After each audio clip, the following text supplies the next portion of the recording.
ಒಳ್ಳೆಯ ತಂದೆಯೇ, ಸರ್ವಶಕ್ತನಾದ ದೇವರೇ, ಈ ಸುಂದರವಾದ ದಿನಕ್ಕಾಗಿ ನಿಮಗೆ ಸ್ತೋತ್ರ. ಕೃಪೆಯುಳ್ಳ ಕರದ ಕೆಳಗೆ ತಗ್ಗಿಸಿಕೊಳ್ಳುತ್ತೇವೆ. ಈ ಆರಾಧನೆ ವೇಳೆಯಲ್ಲಿ ನಿಮ್ಮ ಸಮ್ಮುಖದಲ್ಲಿ ಬಂದು ಕೂತುಕೊಳ್ಳಲು, ನಿಮ್ಮನ್ನು ಆರಾಧಿಸುವಂತೆ, ಸ್ತುತಿಸುವಂತೆ, ಘನಪಡಿಸುವಂತೆ ದೇವರಾಗಿರುವ ಕರ್ತನು ಕೊಟ್ಟಂತ ಒಳ್ಳೆಯ ಸಂದರ್ಭಕ್ಕಾಗಿ ಸ್ತೋತ್ರ. ಈಗ ನೀವು ನಮ್ಮೊಂದಿಗೆ ಮಾತನಾಡಿರಿ, ನಮ್ಮನ್ನು ಸಂಧಿಸಿರಿ, ನಿಮ್ಮ ವಾಕ್ಯವನ್ನು ಕಳುಹಿಸಿರಿ. ನಮ್ಮ ದೇವರಾದ ಯೇಸುವಿನ ನಾಮದಲ್ಲಿ ತಂದೆಯೇ, ಹಾಲೆಲೂಯ. ಇವತ್ತು ನಾವೇನು ನೋಡಲಿದ್ದೇವೆ ಅಂದರೆ, ದೊರೆತನ ಮಾಡಿರಿ ಎಂಬುದಾಗಿ ಕರ್ತನು 3 ಕಾರ್ಯಗಳನ್ನು ದೇವರಲ್ಲಿ ಹೇಳುತ್ತಾರೆ. 1, ಸಮುದ್ರದ ಮೀನುಗಳನ್ನು, 2ನೇದಾಗಿ ಆಕಾಶದ ಪಕ್ಷಿಗಳ ಮೇಲೆಯೂ, 3ನೇದಾಗಿ ಭೂಮಿಯಲ್ಲಿ ಚಲಿಸುವ ಎಲ್ಲಾ ಜೀವಿಗಳ ಮೇಲೆಯೂ ದೊರೆತನ ಮಾಡಿರಿ ಅಂದನು. ದೇವರು ದೊರೆತನ ಮಾಡಿ ಎಂಬುದಾಗಿ ಹೇಳುವಾಗ ಯಾವುದನ್ನು ದೊರೆತನ ಮಾಡಿ ಎಂಬುದಾಗಿ ಸ್ಪಷ್ಟವಾಗಿ ಹೇಳುತ್ತಾರೆ. ಈ 3 ಕೂಡ ದೇವರೇ ಉಂಟು ಮಾಡಿದ್ದು. ಚೆನ್ನಾಗಿ ಗಮನಿಸಿರಿ, ಈ 3 ಕೂಡ ದೇವರೇ ಉಂಟು ಮಾಡಿದ್ದು. ಆದರೆ ಇದನ್ನು ದೊರೆತನ ಮಾಡಿರಿ ಅಂದರೆ ಏನು ಅರ್ಥ? ಅದನ್ನು ಈಗಾಗಲೇ ನಾವು ನೋಡಿದ್ದೇವೆ. ಆದಿಕಾಂಡ ಪುಸ್ತಕ 2ನೇ ಅಧ್ಯಾಯ 15ನೇ ವಾಕ್ಯದಲ್ಲಿ ದೇವರು ಮನುಷ್ಯನನ್ನು ಏದೆನ್ ತೋಟವನ್ನು ವ್ಯವಸಾಯ ಮಾಡುವುದಕ್ಕೂ ಕಾಯುವುದಕ್ಕೂ ಅದರಲ್ಲಿ ಇಟ್ಟನು. ಹಾಗಾದರೆ ಕರ್ತನು ಎಲ್ಲವನ್ನು ಉಂಟು ಮಾಡಿ ಸೃಷ್ಟಿಸಿ ಈ ಜೀವವುಳ್ಳ ಉಳಿದಂಥದ್ದೆಲ್ಲವೂ ಕೂಡ ನೋಡುವುದಾದರೆ ನಾನ್ ಲಿವಿಂಗ್ ಥಿಂಗ್ಸ್ ಎಂಬುದಾಗಿ ನೋಡುತ್ತೇವೆ. ಮರ ಗಿಡ ಎಲ್ಲವನ್ನು ಕೊಟ್ಟು ತೋಟವನ್ನು ವ್ಯವಸಾಯ ಮಾಡುವುದಕ್ಕೂ ಕಾಯುವುದಕ್ಕೂ ಅವನನ್ನು ದೇವರಿಟ್ಟರು. ತೋಟವನ್ನು ವ್ಯವಸಾಯ ಮಾಡಬೇಕು, ಕಾಯಬೇಕು. ಅದೇ ಸಮಯದಲ್ಲಿ ಭೂಮಿಯಲ್ಲಿರುವಂತದ್ದೆಲ್ಲವನ್ನು ಕೂಡ ಏನ್ ಮಾಡಬೇಕು? ದೊರೆತನ ಮಾಡಬೇಕು. ಹಾಗೆ ದೇವರು ಹೇಳುತ್ತಾರೆ, ಇದು ನಮಗೆ ಕೊಡಲ್ಪಟ್ಟಂತ ಕಟ್ಟಳೆ. ದೇವರು ಹಾಗೆ ನಮ್ಮನ್ನು ಇಟ್ಟಿದ್ದಾರೆ. ಆ ರೀತಿಯಾಗಿರುವಾಗ ಈ ದೊರೆತನ ಮಾಡುವಂಥದ್ದು ಯಾವುದನ್ನೆಲ್ಲ ಎಂಬುದಾಗಿ ನೋಡುವಾಗ ದೇವರು 3 ಮುಖ್ಯವಾದ ಕಾರ್ಯಗಳನ್ನು ಹೇಳುತ್ತಾರೆ. ಆದಿಕಾಂಡ ಪುಸ್ತಕ ಎನ್ನುವಂಥದ್ದು ಬರೀ ಕ್ರಿಯೇಷನ್, ಕರ್ತನ ಸೃಷ್ಟಿಕ್ರಮದ ಕುರಿತಾಗಿ ಮಾತ್ರ ಹೇಳುವಂಥ ಪುಸ್ತಕವಲ್ಲ. ಅದರ ಹಿಂದೆ ದೇವರ ಯೋಜನೆ ಇಟ್ಟಿರುವುದನ್ನು ನಾವು ಅರ್ಥ ಮಾಡಿಕೊಳ್ಳಬಹುದು. ಒಂದೊಂದರ ಹಿಂದೆಯೂ ಕೂಡ ದೇವರು ಯೋಜನೆ ಇಟ್ಟಿರುತ್ತಾರೆ. ಉದಾಹರಣೆಗೆ, ನಾವೆಲ್ಲರೂ ಕೂಡ ಪರಿಶುದ್ಧಾತ್ಮನ ಮೂಲಕವಾಗಿ ಬರೆಯಲ್ಪಟ್ಟಿರುವಂಥ ವಾಕ್ಯವನ್ನು ಇಟ್ಟುಕೊಂಡಿದ್ದೇವೆ. ಅದಕ್ಕೆ ಹೆಸರು ಜೀವವುಳ್ಳ ವಾಕ್ಯ. ನಿತ್ಯ ಜೀವವುಳ್ಳ ವಾಕ್ಯವು ನಿಮ್ಮ ಬಳಿ ಉಂಟು ಎಂಬುದಾಗಿ ನೋಡುತ್ತೇವೆ. ಆದರೆ ಅದಕ್ಕಿಂತ ಮುಂಚಿತವಾಗಿ ದೇವರು ಬರೆದು ಕೊಡುತ್ತಾರೆ. ಯಾರಿಗೆ ಬರೆದು ಕೊಡುತ್ತಾರೆ ಅಂದರೆ, ದೇವರು ಮೋಶೆಗೆ ಬರೆದು ಕೊಡುತ್ತಾರೆ. ಆ ವಾಕ್ಯಕ್ಕೆ ಹೆಸರು ಧರ್ಮಶಾಸ್ತ್ರ. ಅದು ಬರೆದು ಕೊಡಲ್ಪಟ್ಟಂತಹ ವಾಕ್ಯ. ಹಾಗಾದ್ರೆ ದೇವರು ಅವರಿಗೆ ಕೊಟ್ಟಂತಹ ಧರ್ಮಶಾಸ್ತ್ರ ಹೇಗಿದೆ? ಒಳ್ಳೆಯದನ್ನು ಮಾಡುವ ಹಾಗೆ. ಆದರೆ ದೇವರು ನಮಗೆ ಕೊಟ್ಟಿರುವಂಥದ್ದು ಈಗ ಹೇಗಿದೆ? ನಿತ್ಯ ಜೀವವುಳ್ಳ ವಾಕ್ಯವು ನಮ್ಮ ಬಳಿ ಉಂಟು. ಆದರೆ ನಮಗೆ ಕೊಡಲ್ಪಟ್ಟಂತ ವಾಕ್ಯ ಹೇಗಿದೆ ಅಂದರೆ, ಹೃದಯದಲ್ಲಿ ಬರೆಯಲ್ಪಟ್ಟಿರುವಂಥದ್ದು. ದೇವರು ಹೇಳುತ್ತಾರೆ, ನಾನು ಅವರಿಗೆ ಬರೆದು ಕೊಟ್ಟೆ, ಆದರೆ ಇನ್ನು ಮುಂದೆ ಹಾಗಲ್ಲ, ಅವರ ಹೃದಯದಲ್ಲಿ ನಾನು ಬರೆಯುತ್ತೇನೆ ಎನ್ನುತ್ತಾರೆ. ಅದೇ ನಮಗೆ ಕೊಡಲ್ಪಟ್ಟ ವಾಕ್ಯ.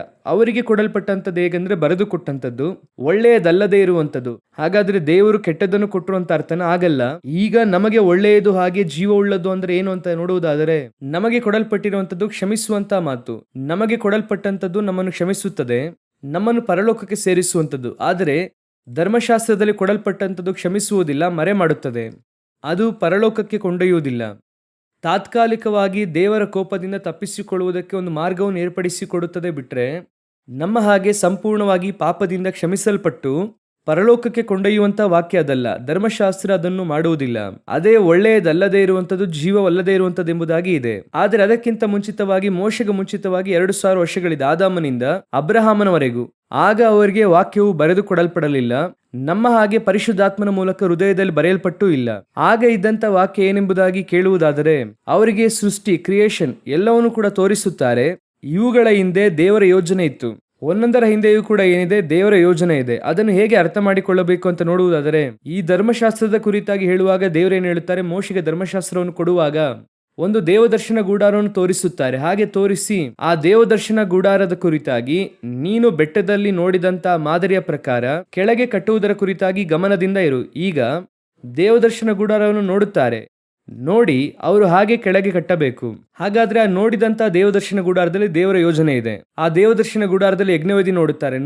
ಚೆನ್ನಾಗಿ ಗಮನಿಸಿರಿ, ನೋಡಿದ್ರೆ ಆ ಯಜ್ಞವೇದಿ ಏನು, ಆ ಯಜ್ಞವೇದಿಯಲ್ಲಿ ಸಲ್ಲಿಸುವಂತ ಬಲಿ ಏನು, ಇದರ ಹಿಂದೆ ಆತ್ಮಿಕವಾದ ಸತ್ಯ ಇದೆ. ಅಲ್ಲಿ ಒಂದು ದೀಪಸ್ತಂಭ ನೋಡುತ್ತಾರೆ. ಇದೆಲ್ಲ ಅವರು ನೋಡುವಂತದ್ದು ಬೆಟ್ಟದಲ್ಲಿ ನಾನು ತೋರಿಸಿದ ಮಾದರಿಯ ಪ್ರಕಾರವಾಗಿ ಎಂಬುದಾಗಿ ದೇವರು ಹೇಳುತ್ತಾರೆ.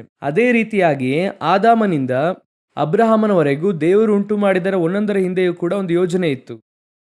ಈ ಮಾಡಲನ್ನು ನೋಡಿ ಅವನು ಅರ್ಥ ಮಾಡಿಕೊಳ್ಳಬೇಕು. ಉದಾಹರಣೆಗೆ, ಈಗ ಪಸ್ಕಾ ಕುರಿಮರಿ ಅಂದ್ರೆ ನಾವು ಅರ್ಥ ಮಾಡಿಕೊಳ್ಳುತ್ತೇವೆ. ಆ ಕುರಿಮರಿ ಎನ್ನುವಂಥದ್ದು ಯಾರನ್ನು ಸೂಚಿಸುತ್ತದೆ? ಯೇಸು ಕ್ರಿಸ್ತನನ್ನು ಸೂಚಿಸುತ್ತದೆ. ನಮ್ಮಿಂದ ಅದನ್ನು ಅರ್ಥ ಮಾಡಿಕೊಳ್ಳುವುದಕ್ಕೆ ಆಗುತ್ತದೆ. ಆದರೆ ಅದುವೇ ಒಂದು ತೋಟದಲ್ಲಿ ಜೀವವೃಕ್ಷ ಇದೆ. ಈ ಜೀವವೃಕ್ಷ ಯಾರನ್ನು ಸೂಚಿಸುತ್ತದೆ ಅಂದ್ರೆ ನಮಗೆ ಗೊತ್ತಿಲ್ಲ. ಆದರೆ ಪಸ್ಕಾ ಕುರಿಮರಿ ಕುರಿತು ನಮಗೆ ಗೊತ್ತಿದೆ, ಯೇಸು ಕ್ರಿಸ್ತ ಎಂಬುದಾಗಿ. ಈಗ ನಾವು ಆ ಒಂದು ಆತ್ಮಿಕ ಅರ್ಥದಿಂದ ಓದಲಿಲ್ಲ, ಆ ಒಂದು ಆತ್ಮಿಕ ಆಂಗಲ್ ಅಲ್ಲಿ ನೋಡ್ಲಿಲ್ಲ. ಜೀವವೃಕ್ಷ ಅಂದ್ರೆ ಏನು? ಆದಿಕಾಂಡ ಪುಸ್ತಕ 3ನೇ ಅಧ್ಯಾಯ 22ನೇ ವಾಕ್ಯದಲ್ಲಿ ಹೇಳುತ್ತಾರೆ. ಆ ವಾಕ್ಯವನ್ನು ಓದಿರಿ. ಇದರಿಂದ ಇವನು ಕೈ ಚಾಚಿ ಜೀವವೃಕ್ಷದ ಫಲವನ್ನು ಸಹ ತೆಗೆದು ತಿಂದು ಶಾಶ್ವತವಾಗಿ ಬದುಕುವವನಾಗಬಾರದು ಅಂದುಕೊಂಡು. ಹಾಗಾದರೆ ಜೀವವೃಕ್ಷ ತಿಂದರೆ ಮನುಷ್ಯ ಹೇಗಿರುತ್ತಾನೆ? ಶಾಶ್ವತವಾಗಿ ಬದುಕುತ್ತಾನೆ. ಯೇಸು ಕ್ರಿಸ್ತನ್ ಹೇಳುತ್ತಾರೆ, ನನ್ನ ನಂಬುವವನು ಎಂದೆಂದಿಗೂ ಜೀವಂತವಾಗಿರುತ್ತಾನೆ. ಹಾಗಾದರೆ ಜೀವವೃಕ್ಷ ಎನ್ನುವಂಥದ್ದು ಯಾರನ್ನು ಸೂಚಿಸುತ್ತದೆ? ಯೇಸು ಕ್ರಿಸ್ತನನ್ನು ಸೂಚಿಸುತ್ತದೆ. ಇದೇ ರೀತಿಯಾಗಿ ಆದಿಕಾಂಡದಲ್ಲಿ ಸೃಷ್ಟಿಯ ಕ್ರಮ ಇದೆ. 1ನೇ ಅಧ್ಯಾಯ ಸಂಪೂರ್ಣವಾಗಿ, 2ನೇ ಅಧ್ಯಾಯ ಸಂಪೂರ್ಣವಾಗಿ, ಈ 2 ಅಧ್ಯಾಯವು ಹೇಗೆ ದೇವದರ್ಶನ ಗುಡಾರವನ್ನು ಇಸ್ರಾಯೇಲರಿಗೆ ಕೊಟ್ಟು ಅದರ ಹಿಂದೆ ಇರುವಂಥ ಯೇಸು, ಅದರ ಹಿಂದೆ ಇರುವಂಥ ವಿಮೋಚನೆ, ಅದರ ಹಿಂದೆ ಇರುವಂಥ ಪ್ರಮಾಣ, ಅದರ ಹಿಂದೆ ಇರುವಂಥ ಆಶೀರ್ವಾದ ಎಲ್ಲ ಇದೆಯೋ ಅದೇ ರೀತಿಯಾಗಿಯೇ ಏದೇನ್ ತೋಟದಲ್ಲಿಯೂ ಆ ಏದೇನಲ್ಲಿ ಇರುವಂಥದ್ದು, ಆ ತೋಟದಲ್ಲಿರುವಂತಹ ಮರಗಳು, ಕಾಡು ಮೃಗ, ನಾಡು ಮೃಗ, ಸಮುದ್ರದ ಮೀನು, ಎಲ್ಲದರ ಹಿಂದೆ ದೇವರ ಯೋಜನೆ ಇದೆ. ಎಲ್ಲದರ ಹಿಂದೆ ಇದೆ. ಅದನ್ನು ಹೇಗೆ ನೀವು ಧ್ಯಾನಿಸಿದ್ರೋ ಅದೇ ರೀತಿಯಾಗಿ ಇದನ್ನು ಧ್ಯಾನಿಸಬೇಕು. ನಾವು ಧರ್ಮಶಾಸ್ತ್ರವನ್ನು, ದೇವದರ್ಶನ ಗುಡಾರವನ್ನು ಧ್ಯಾನಿಸುತ್ತೇವೆ. ಆದಿಕಾಂಡ ಪುಸ್ತಕವನ್ನು ನಾವು ಧ್ಯಾನಿಸುವುದಿಲ್ಲ. ಅದನ್ನು ಕೇವಲ ನಾವು ಸೃಷ್ಟಿಯ ಕ್ರಮವಾಗಿ ಮಾತ್ರ ನೋಡುತ್ತೇವೆ. ಸೃಷ್ಟಿಯಾಗಿ ನೋಡುವಂತ ಅವಶ್ಯಕತೆ ನಮಗೆ ಇಲ್ಲ. ಯಾಕಂದ್ರೆ ಕರ್ತನು ಕ್ರಿಯೇಟ್ ಮಾಡಿದ್ರು. ಅದನ್ನು ಒಂದೇ ಮಾತಲ್ಲಿ ಹೇಳಬಹುದಾಗಿತ್ತು. ಈಗ ನೋಡಿರಿ, ದೇವರು ಆದಿಯಲ್ಲಿ ಆಕಾಶವನ್ನು ಭೂಮಿಯನ್ನು ಉಂಟು ಮಾಡಿದನು. ಅಲ್ಲಿಗೆ ನಿಲ್ಲಿಸಿದರೆ ಸಾಕು, ನಮ್ಗೆ ಅರ್ಥ ಆಗ್ತಿತ್ತು ದೇವರು ಎಲ್ಲ ಸೃಷ್ಟಿ ಮಾಡಿದ್ದಾರೆ ಎಂದು. ಆದರೆ ಯಾಕೆ ಅದನ್ನು ಒಂದೊಂದಾಗಿ ಹೇಳುತ್ತಾರೆ? 7 ದಿನಗಳಲ್ಲಿ 7 ಕಾರ್ಯಗಳನ್ನು ಮಾಡುತ್ತಾರೆ. ಹಾಗಾದ್ರೆ ಒಂದೊಂದರ ಹಿಂದೆಯೂ ಕೂಡ ಏನೋ ಇದೆ. ಅದರ ಹಿಂದೆ ಇರುವಂತಹ ದೇವರ ಯೋಜನೆ, ಅದನ್ನು ಕಂಡುಹಿಡಿಯಬೇಕು. ಅದರಲ್ಲಿಯೇ ಇವತ್ತು ನಾವು ಒಂದು ವಿಷಯವನ್ನು ಮಾತ್ರ ನೋಡಲಿದ್ದೇವೆ. ಆದಿಕಾಂಡ 1ನೇ ಅಧ್ಯಾಯ 28ನೇ ವಾಕ್ಯದಲ್ಲಿ 3 ಕಾರ್ಯಗಳನ್ನು ದೇವರು ದೊರೆತನ ಮಾಡುವುದಕ್ಕೆ ಹೇಳುತ್ತಾರೆ. 3 ವಿಧವಾದ ಕಾರ್ಯಗಳನ್ನು ದೇವರು ಉಂಟು ಮಾಡುತ್ತಾರೆ. ಮೊದಲನೆಯದಾಗಿ ಸಮುದ್ರದ ಮೀನುಗಳು, 2ನೇದಾಗಿ ಆಕಾಶದ ಪಕ್ಷಿಗಳು, 3ನೇದಾಗಿ ಭೂಮಿಯಲ್ಲಿರುವಂತಹ ಸಕಲ ಜೀವ ಜಂತುಗಳು ಎಂಬುದಾಗಿ ದೇವರು ಹೇಳುತ್ತಾರೆ. ಹಾಗಾದರೆ ಈ ಮೊದಲನೆಯದಾಗಿ ದೇವರು ಹೇಳುವಂತಹ ಸಮುದ್ರದ ಮೀನುಗಳು ಅಂದರೆ ಏನು? ಇದೆಲ್ಲವನ್ನು ಕೂಡ ನಾವು ವಾಕ್ಯಕ್ಕನುಸಾರವಾಗಿ ನೋಡಲಿದ್ದೇವೆ. ಯಾವುದು ಕೂಡ ಕಾಲ್ಪನಿಕವಾದದ್ದಲ್ಲ, ಎಲ್ಲಾ ವಾಕ್ಯದಿಂದಲೇ ನೋಡಲಿದ್ದೇವೆ. ಮೊದಲನೆಯದಾಗಿ ಸಮುದ್ರದ ಮೀನು ಅಂದರೆ ಏನು? ಸಮುದ್ರ ಅಂದರೆ ಏನಂದ್ರೆ, ಆದಿಕಾಂಡ ಪುಸ್ತಕ 1ನೇ ಅಧ್ಯಾಯ 10ನೇ ವಾಕ್ಯವನ್ನು ಓದಿರಿ. ದೇವರು ಒಣನೆಲಕ್ಕೆ ಭೂಮಿ ಎಂದು, ಜಲಸಮೂಹಕ್ಕೆ ಸಮುದ್ರವೆಂದು ಹೆಸರಿಟ್ಟನು. ಹಾಗಾದ್ರೆ ಜಲಸಮೂಹಕ್ಕೆ ಹೆಸರೇನು? ಸಮುದ್ರ. ಜಲ ಅಂದರೆ ಏನು? ಓದಿರಿ, ಪ್ರಕಟಣೆಯ ಪುಸ್ತಕ 17ನೇ ಅಧ್ಯಾಯ 15ನೇ ವಾಕ್ಯ ಓದಿರಿ. ಇನ್ನು ಆ ದೇವದೂತನು ನನಗೆ ಹೇಳಿದ್ದು, ಆ ಜಾರಸ್ತ್ರೀಯು ವಾಸಿಸಿರುವ ನೀರುಗಳನ್ನು ಕಂಡಿಯಲ್ಲ. ಅವು ಪ್ರಜೆ, ಸಮೂಹ, ಜನ, ಭಾಷೆಗಳನ್ನು ಸೂಚಿಸುತ್ತದೆ. ಹಾಗಾದ್ರೆ ಬಹಳ ನೀರುಗಳ ಮೇಲೆ ವಾಸಿಸಿರುವಂತ ಜಾರಸ್ತ್ರೀ ಎಂಬುದಾಗಿ ತಾನೆ 17:1 ಹಾಗಾದ್ರೆ ಆ ನೀರಿಗೆ ಅರ್ಥ ಏನು? ಪ್ರಜೆ, ಸಮೂಹ, ಜನ, ಭಾಷೆ, ಆ ರೀತಿ ಸೇರುವಂತ ಆ ನೀರಿಗೆನೆ ಸಮುದ್ರ ಎಂಬುದಾಗಿ ಬೈಬಲ್ ಹೇಳುತ್ತದೆ. ಹಾಗಂದರೆ ಸಮುದ್ರದ ಮೀನುಗಳಂದ್ರೆ ಏನು? ಅದು ಏನನ್ನು ಸೂಚಿಸುತ್ತದೆ ಎಂಬುದಾಗಿ ಕೇಳುವುದಾದರೆ, ಈ ಸಮುದ್ರ ಎನ್ನುವಂಥದ್ದು ಲೋಕದಲ್ಲಿರುವಂತಹ ಜನರು. ಆದ್ದರಿಂದ ಪ್ರಕಟಣೆ 13:1 ಸಮುದ್ರದಿಂದ ಏರಿ ಬರುವಂತ ಒಂದು ಮೃಗವನ್ನು ಕಂಡೆ. ಹಾಗಂದರೆ ಏನರ್ಥ? ಜನರ ಮಧ್ಯದಿಂದ ಒಂದು ರಾಜ್ಯವು ಏಳಿ ಬರುವುದನ್ನು ಕಂಡೆನು ಎಂಬುದಾಗಿ ಅರ್ಥ. ಹಾಗಾದರೆ ಈ ಸಮುದ್ರ ಎನ್ನುವಂಥದ್ದು ಬಹಳ ಮುಖ್ಯವಾದಂಥ ಉಪದ್ರವ ಅಥವಾ ಜನರಿಗೆ ಗುರುತಾಗಿ ಇದೆ, ಜನರ ಮಧ್ಯದಿಂದ. ಈಗ ದೇವರು ಹೇಳುತ್ತಾರೆ, ಸಮುದ್ರದ ಮೀನುಗಳನ್ನು ದೊರೆತನ ಮಾಡಿರಿ ಎಂದು ಹೇಳುತ್ತಾರೆ. ಹಾಗಂದ್ರೆ ಸಮುದ್ರದ ಮೀನುಗಳನ್ನು ದೊರೆತನ ಮಾಡಬೇಕು ಅಂದ್ರೆ ಮೊದಲನೆಯದಾಗಿ ಒಂದು ಆಳ್ವಿಕೆಯು ಆದಾಮನಿಗೆ ಕೊಡಲ್ಪಡುತ್ತದೆ. ಸಮುದ್ರವನ್ನು, ಅದರ ಮೀನುಗಳನ್ನು ಏನ್ ಮಾಡು? ದೊರೆತನ ಮಾಡಿ ಎಂದು ದೇವರು ಹೇಳುತ್ತಾರೆ. ಆದರೆ ನಡೆದದ್ದೇನು? ಆಳ್ವಿಕೆಯನ್ನು ಆದಾಮನು ಬಿಡುತ್ತಾನೆ. ಆಳ್ವಿಕೆಯನ್ನು ಆದಾಮನು ಬಿಟ್ಟಿದ್ದರಿಂದ ಈಗ ಏನ್ ನಡೆಯುತ್ತದೆ? ಈ ಸಮುದ್ರ, ಈ ಗಾಳಿ, ಅದರ ಒಳಗೆ ಇರುವಂತ ಕಾರ್ಯಗಳು ವಿರೋಧವಾಗಿ ಮಾರ್ಪಟ್ಟಿತು. ಇನ್ನೂ ವಶಪಡಿಸಿಕೊಂಡಿಲ್ಲ. ಆದಾಮನ್ ಏನ್ ಮಾಡಿಲ್ಲ? ವಶಪಡಿಸಿ ದೊರೆತನ ಮಾಡಿ ಎಂಬುದಾಗಿ ಇದೆ. ಇದು ಯಾವುದಕ್ಕೆ ಗುರುತು ಎಂದು ನೋಡುವುದಾದರೆ, ಸಮುದ್ರ ಎನ್ನುವಂಥದ್ದು ಜನರನ್ನು ತಿಳಿಸುತ್ತದೆ, ಗಾಳಿ ಎನ್ನುವಂಥದ್ದು ದೂತರನ್ನು ಸೂಚಿಸುತ್ತದೆ. 104ನೇ ಕೀರ್ತನೆ 4ನೇ ವಾಕ್ಯವನ್ನು ಓದಿರಿ. ಗಾಳಿಗಳನ್ನು ನಿನ್ನ ದೂತರನ್ನಾಗಿಯೂ ಅಗ್ನಿ ಜ್ವಾಲೆಯನ್ನು ಸೇವಕರನ್ನಾಗಿಯೂ ಮಾಡಿಕೊಳ್ಳುತ್ತಿ. ಹಾಗಾದರೆ ದೂತರು ಯಾರಾಗಿದ್ದಾರೆ? ಗಾಳಿಯಾಗಿದ್ದಾರೆ. ಈಗ ಈ ವಾಕ್ಯಕ್ಕೆ ನಿಮಗೆ ಅರ್ಥ ಗೊತ್ತಾಗುತ್ತದೆ. ಓದಿರಿ, ಮತ್ತಾಯನು ಬರೆದ ಸುವಾರ್ತೆ 8ನೇ ಅಧ್ಯಾಯ 26ನೇ ವಾಕ್ಯ ಓದಿರಿ. ಆತನು ಅವರಿಗೆ, ಅಲ್ಪ ವಿಶ್ವಾಸಿಗಳೇ, ಯಾಕೆ ಧೈರ್ಯಗೆಡುತ್ತೀರಿ ಎಂದು ಹೇಳಿ ಎದ್ದು ಗಾಳಿಯನ್ನು ಸಮುದ್ರವನ್ನು ಗದರಿಸಿದನು. ಆಗ ಎಲ್ಲವೂ ಶಾಂತವಾಯಿತು. ನೀವೀಗ ಯೋಚನೆ ಮಾಡಿ ನೋಡಿ, ಯೇಸು ಪ್ರಯಾಣ ಮಾಡುತ್ತಿದ್ದಾರೆ. ಅವರು ಸೃಷ್ಟಿಕರ್ತನು. ಅವರು ಸೃಷ್ಟಿ ಮಾಡಿದಂಥ ಈ ಗಾಳಿ, ಸಮುದ್ರ ಎಲ್ಲವೂ ಕೂಡ ಇದೆ. ಅದು ಒಂದು ವೇಳೆ ಅವರ ವಿರುದ್ಧವಾಗಿ ಎದ್ದೇಳುತ್ತದೆ. ಇದನ್ನು ಒಂದು ಡ್ರಾಮಾ ಎಂಬುದಾಗಿ ಇಟ್ಟುಕೊಳ್ಳಿ. ಉದಾಹರಣೆಗೆ, ಹಾಗೆ ಬರುವಾಗ ಯೇಸು ಕ್ರಿಸ್ತನು ಎದ್ದು ನಿಂತು, ನೀನು ಗಾಳಿ ಬೀಸುವ ಹಾಗೆ ಬೀಸು, ನಾನು ನಿನ್ನನ್ನು ಗದರಿಸುವ ಹಾಗೆ ಗದರಿಸುತ್ತೇನೆ, ನೀನು ಶಾಂತವಾಗು, ಆಗಲೇ ನನ್ನ ಕುರಿತು ಎಲ್ಲರಿಗೂ ನಂಬಿಕೆ ಬರುತ್ತದೆ ಅಂದ್ರೆ ಅದು ಸುಳ್ಳಾಗುತ್ತದೆ. ನಿಜವಾಗಿಯೂ ಮನುಷ್ಯ ಕುಮಾರನು ಟ್ರಾವೆಲ್ ಮಾಡುತ್ತಿದ್ದಾರೆ. ಈಗ ಯೇಸು ಕ್ರಿಸ್ತನು ದೇವರ ಕುಮಾರನೆಂಬುದಾಗಿ ಸೈತಾನನಿಗೆ ಗೊತ್ತಾ ಇಲ್ವಾ? ಚೆನ್ನಾಗಿ ಗೊತ್ತು. 4ನೇ ಅಧ್ಯಾಯದಲ್ಲಿ ಇದೆ, ಯೇಸು ಕ್ರಿಸ್ತನ ಬಳಿ ಬಂದವನು ಏನ್ ಮಾಡ್ತಾನೆ? ಅವರನ್ನು ಕರ್ಕೊಂಡು ಹೋಗಿ ದೇವಕುಮಾರನೆ ಎಂಬುದಾಗಿ ಅವನಿಗೆ ಗೊತ್ತಿದೆ. ಆ ನಂತರ ಇದೇ 8ನೇ ಅಧ್ಯಾಯದಲ್ಲಿ ನೀವು ಓದಿ ನೋಡುವುದಾದರೆ, ಯೇಸು ಒಂದು ಗ್ರಾಮದೊಳಗೆ ಹೋಗುವಾಗ, ದೇವಕುಮಾರನೆ, ನಮ್ಮನ್ನು ವೇದನೆ ಪಡಿಸುವುದಕ್ಕಾಗಿಯೇ ಬಂದ್ರಿ ಎಂಬುದಾಗಿ ತಾನೇ ಇದೆ. ಆಗ ಅವನು ಯೇಸುವನ್ನು ನೋಡಿ ಏನ್ ಹೇಳುತ್ತಾನೆ? ದೇವರ ಕುಮಾರನೆ. ಹಾಗಾದ್ರೆ ಈ ಗಾಳಿ ಎನ್ನುವಂಥದ್ದು ಯಾರನ್ನು ಸೂಚಿಸುತ್ತದೆ? ದೂತರನ್ನು ಸೂಚಿಸುತ್ತದೆ. ಆ ದೂತರು ದೇವದೂತರಾಗಿದ್ದರೆ ದೇವರಿಗೆ ವಿರುದ್ಧವಾಗಿ ಅವರು ಬರುವುದಿಲ್ಲ, ದೇವ ಮಕ್ಕಳಿಗೆ ಎದುರಾಗಿ ಬರುವುದಿಲ್ಲ. ಹಾಗಾದ್ರೆ ಗಾಳಿ ಎನ್ನುವಂಥದ್ದು ಯಾವುದನ್ನು ಸೂಚಿಸುತ್ತದೆ? ತಳ್ಳಲ್ಪಟ್ಟ ಸೈತಾನನ ದೂತರು, ಭೂಮಿಯಲ್ಲಿರುವಂತಹ ದೂತರು, ಇವರೇ ನಮ್ಮ ವಿರುದ್ಧವಾಗಿ ಎದ್ದೇಳುತ್ತಾರೆ.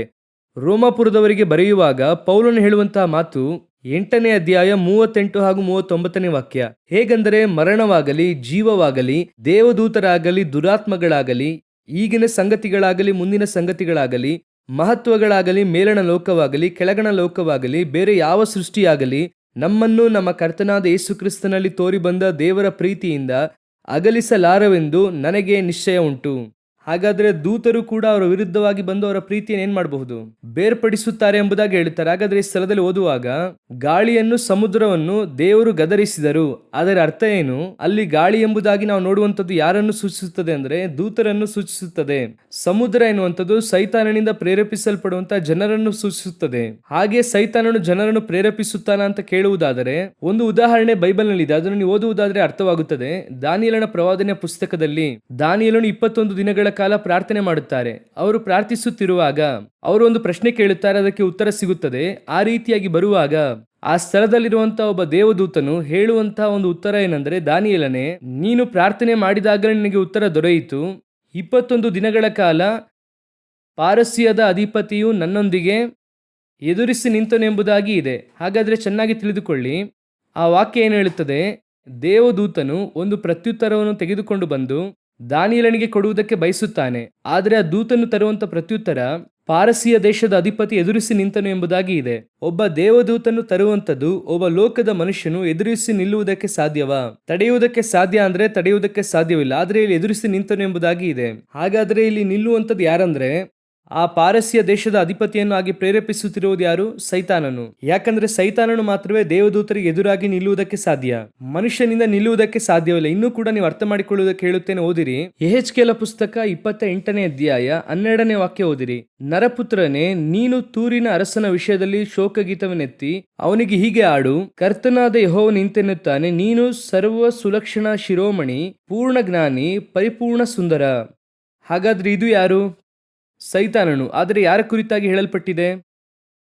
ತೂರಿನ ಅರಸನ ವಿಷಯದ ಶೋಕಗೀತೆ. ಹಾಗಂದ್ರೆ ಏನರ್ಥ?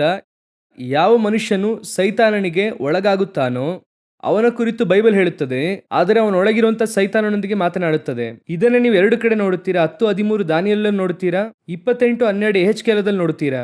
ಇದನ್ನೇ ಗಾಳಿ, ಸಮುದ್ರ, ಸೈತಾನನು, ಅವನ ಜನರು.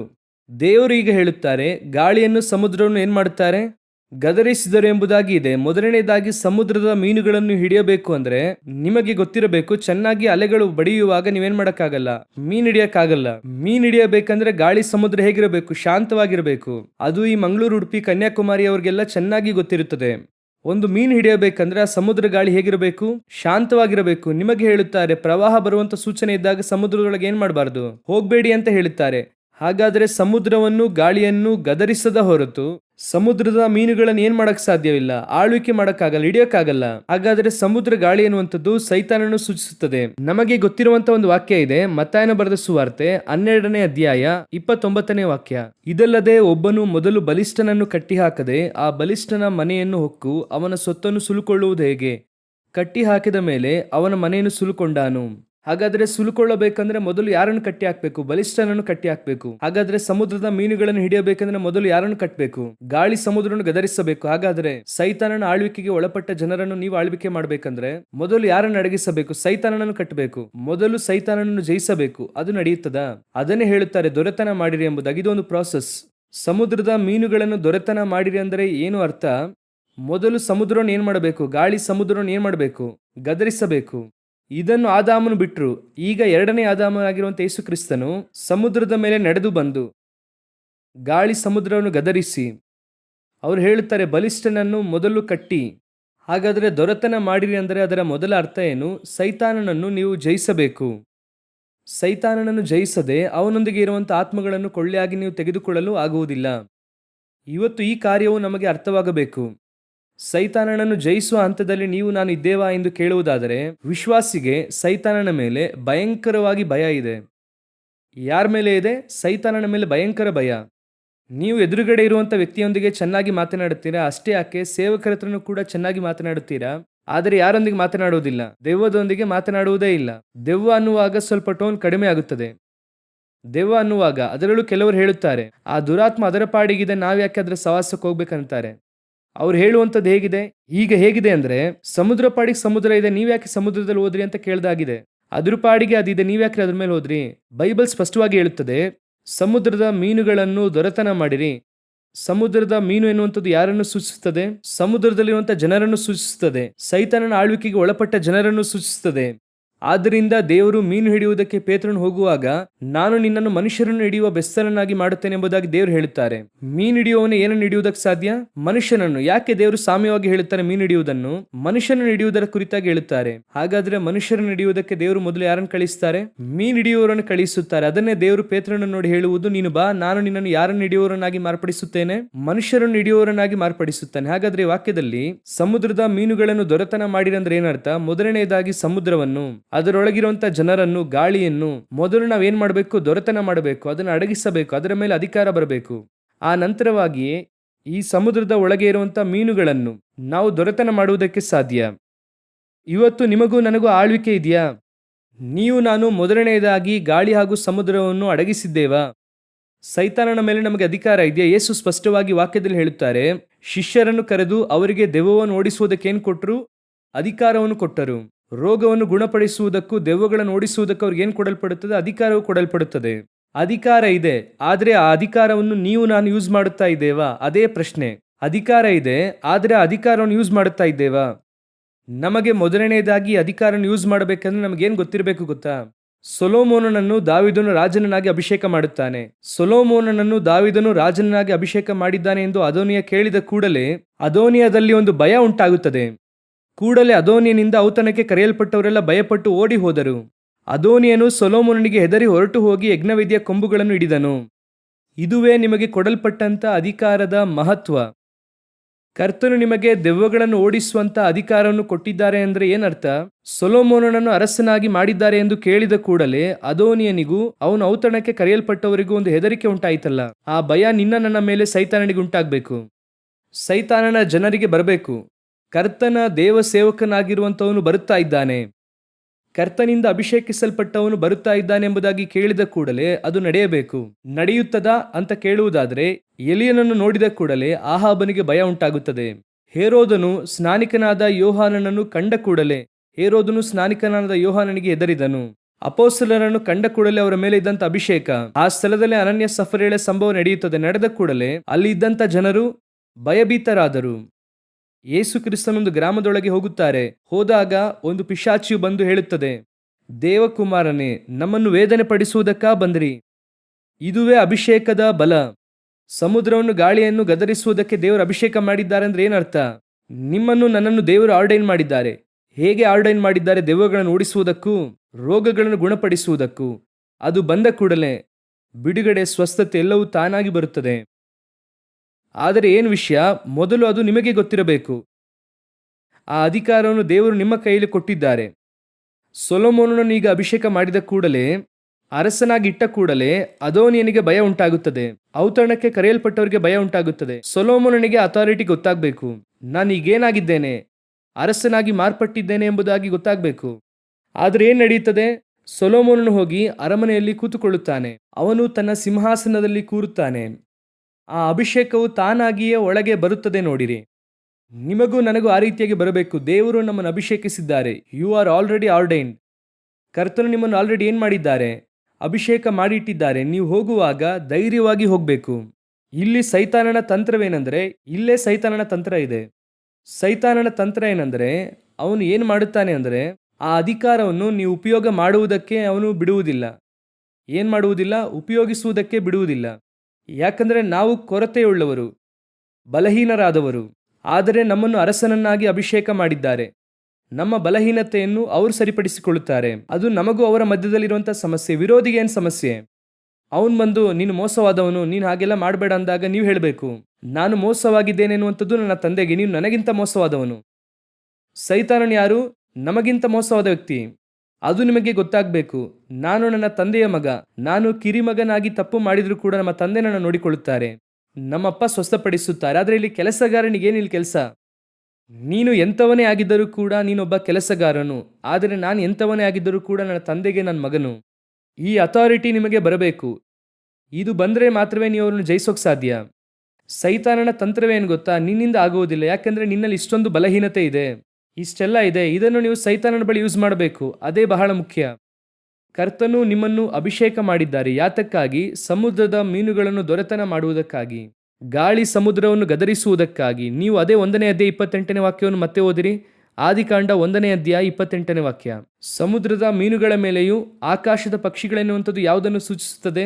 ಆಕಾಶದ ಪಕ್ಷಿ ಅಂದ್ರೆ ಏನು? ಅದನ್ನು ದೊರೆತನ ಮಾಡಬೇಕು. ಹಾಗಾದರೆ ಅದು ಯಾವುದನ್ನು ಸೂಚಿಸುತ್ತದೆ? ಆದಿಕಾಂಡ ಪುಸ್ತಕ 15ನೇ ಅಧ್ಯಾಯ 10 ಹಾಗೂ 11ನೇ ವಾಕ್ಯ. ಅವನು ಇವುಗಳನ್ನೆಲ್ಲ ತೆಗೆದುಕೊಂಡು ಬಂದು ಪಶುಗಳನ್ನು ಕಡಿದು ಎರಡೆರಡು ಹೋಳು ಮಾಡಿ ತುಂಡಿಗೆ ತುಂಡನ್ನು ಎದುರಾಗಿ ಇಟ್ಟನು, ಪಕ್ಷಿಗಳನ್ನು ಮಾತ್ರ ಕಡಿಯಲಿಲ್ಲ. ಪಶುಗಳನ್ನೆಲ್ಲ ತುಂಡು ಮಾಡಿದ. ಆ ವಾಕ್ಯವನ್ನು ಚೆನ್ನಾಗಿ ಆತ್ಮಿಕವಾಗಿ ಯೋಚನೆ ಮಾಡಿ ನೋಡಿ. ಪಶುಗಳನ್ನು ತುಂಡು ಮಾಡ್ದ. ಅವರು 3 ವರ್ಷಗಳ ಮಣಕ, ಆಡು, ಟಗರು ಎಲ್ಲ ಹೇಳುತ್ತಾರೆ ಅಲ್ವಾ ಅಲ್ಲಿ. ಎಲ್ಲವನ್ನು ತೆಗೆದುಕೊಂಡು ಬಂದ, ಎಲ್ಲವನ್ನು ಕೂಡ ತುಂಡು ಮಾಡ್ದ. ಎಲ್ಲವನ್ನು ತಂದು ತುಂಡು ಕತ್ತರಿಸಿ, ಅದರ ಅರ್ಥ ಏನಂದ್ರೆ ಎಲ್ಲ ಇವನ ಕಂಟ್ರೋಲ್, ಇವನ ಇಷ್ಟದ ಪ್ರಕಾರವಾಗಿ ಎಲ್ಲ ಮಾಡಿ ಮುಗಿಸ್ದ. ಆದರೆ ವಾಕ್ಯ ಹೇಳುತ್ತದೆ ಅವನು ಪಕ್ಷಿಗಳನ್ನು ಕಡಿಯಲಿಲ್ಲ. ಹಾಗಂದ್ರೆ ಏನರ್ಥ? ಆ ಹಾರುವ ಪಕ್ಷಿಗಳು, ಆ ಪಕ್ಷಿಗಳನ್ನೇನು ಮಾಡಲಿಲ್ಲ? ತುಂಡು ಮಾಡಲಿಲ್ಲ. ಬೇರೆ ಎಲ್ಲವನ್ನು ತುಂಡು ಮಾಡಿದ್ದಾಯ್ತು, ಅದನ್ನು ಮಾಡಲಿಲ್ಲ.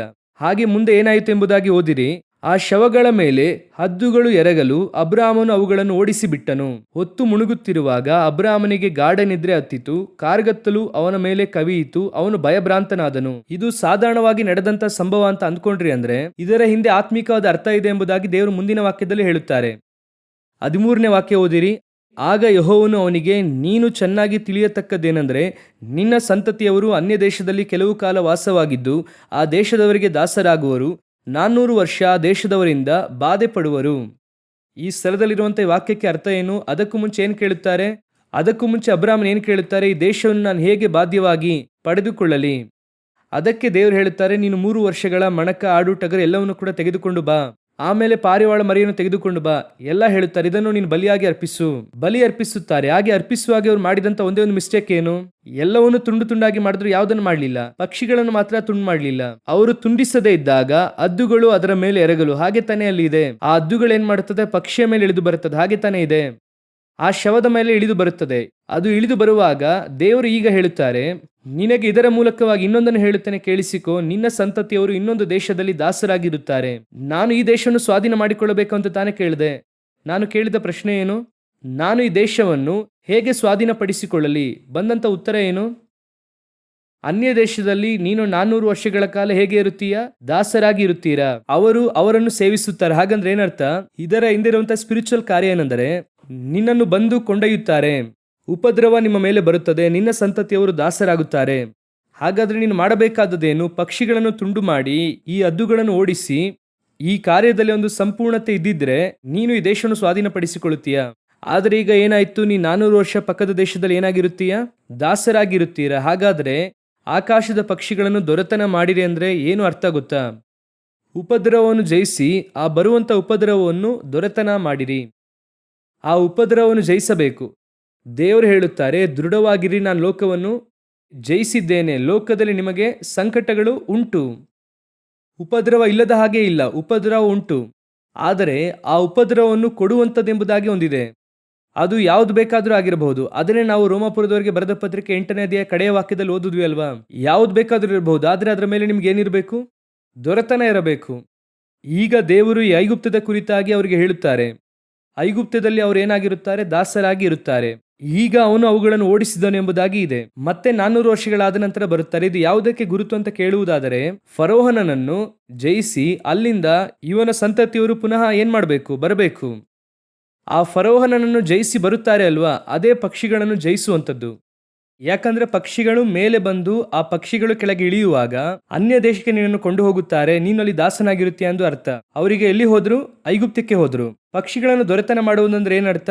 ಕೊಂಡು ಹೋದವರನ್ನು ಜಯಿಸುವುದು. ಆಕಾಶದ ಪಕ್ಷಿಗಳನ್ನು ದೊರೆತನ ಮಾಡಿ ಅಂದ್ರೆ ಏನರ್ಥ? ಉಪದ್ರವ ಪಡಿಸುವವರನ್ನು ದೊರೆತನ ಮಾಡಬೇಕು. ಈಗ ಇವರನ್ನು ಉಪದ್ರವ ಪಡಿಸಿದ್ದು ಯಾರು? ಐಗುಪ್ತದಲ್ಲಿ ಅನ್ಯ ದೇಶದಲ್ಲಿ ಇದ್ದರು. ಎಷ್ಟು ವರ್ಷ? 400 ವರ್ಷ. ಈಗ ಹೋಗಿ ಫರೋಹನನನ್ನು, ಅವನ ಸೇನೆಯನ್ನು ಜಯಿಸುತ್ತಾರೆ.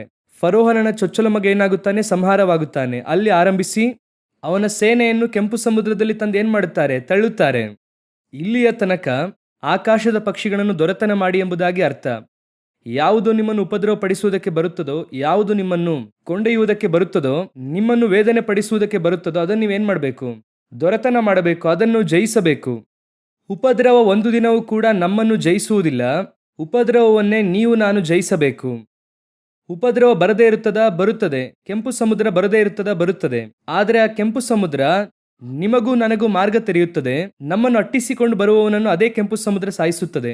ನಾನು ಯಾವಾಗಲೂ ಹೇಳುತ್ತೇನೆ, ನೀವು ನಾನು ಹಾದು ಹೋಗುವಂಥ ಉಪದ್ರವ ಇದೆಯಲ್ಲ, ಆ ಉಪದ್ರವದಲ್ಲಿ ಕರ್ತನ ಅನುಮತಿಯಿಂದ ಹೋಗುವಂಥ ನಮ್ಮನ್ನು ಹೊರತುಪಡಿಸಿ ಬೇರೆ ಯಾರೇ ಬಂದರೂ ಕೂಡ ಸತ್ತು ಹೋಗುತ್ತಾರೆ. ಅದರಲ್ಲಿ ಆ ಉಪದ್ರವದಲ್ಲಿ ನೆಲೆ ನಿಲ್ಲುವುದಕ್ಕೆ ಆಗಲ್ಲ. ನಮ್ಮ ವಿರುದ್ಧವಾಗಿ ಕಲ್ಪಿಸುವಂತಹ, ನಾನು ಸ್ಪಿರಿಚುವಲ್ ಆಗಿ ಹೇಳುತ್ತೇನೆ, ಶಾರೀರಿಕವಾಗಿ ಹೇಳುತ್ತೇನೆ, ಸ್ಪಿರಿಚುವಲ್ ಆಗಿ ಆತ್ಮಿಕವಾಗಿ ನಿಮಗೆ ಹೇಳುತ್ತೇನೆ, ನಮ್ಮ ವಿರುದ್ಧವಾಗಿ ಸೈತಾನನು ಮಾಡುವಂಥ ಯಾವುದೇ ಕ್ರಿಯೆಗಳು ನಮ್ಮ ಕಣ್ಣಿಗೆ ಕಾಣುವುದಿಲ್ಲ. ನಿಮ್ಮ ಕಣ್ಮುಂದೆ ಕಾಣುವಂಥದ್ದೆಲ್ಲ ನಿಮ್ಮ ಮುಂದೆ ಇರುವಂಥ ವಿರೋಧಿಗಳು ಮಾತ್ರ. ಸ್ಪಿರಿಚುವಲ್ ವಾರ್ಫೇರ್ ಎಂಬುದಾಗಿ ಇರುತ್ತದೆ, ನಮ್ಮ ಸುತ್ತಲೂ ನಡೆಯುತ್ತಾ ಇರುತ್ತದೆ. ಈಗ ನಮ್ಮ ಸುತ್ತಲೂ ದೇವದೂತರಿದ್ದಾರೆ. ಬೈಬಲ್ ಅದೇ ಹೇಳುತ್ತದೆ, ಅವರವರಿಗೆ ಇರುವಂಥ ದೂತರುಗಳು. ಅದೇ ಸಮಯದಲ್ಲಿ ನಿಮ್ಮನ್ನು ನನ್ನನ್ನು ದೂಷಿಸುವವನು ಕೂಡ ಪಕ್ಕದಲ್ಲೇ ಇರುತ್ತಾನೆ.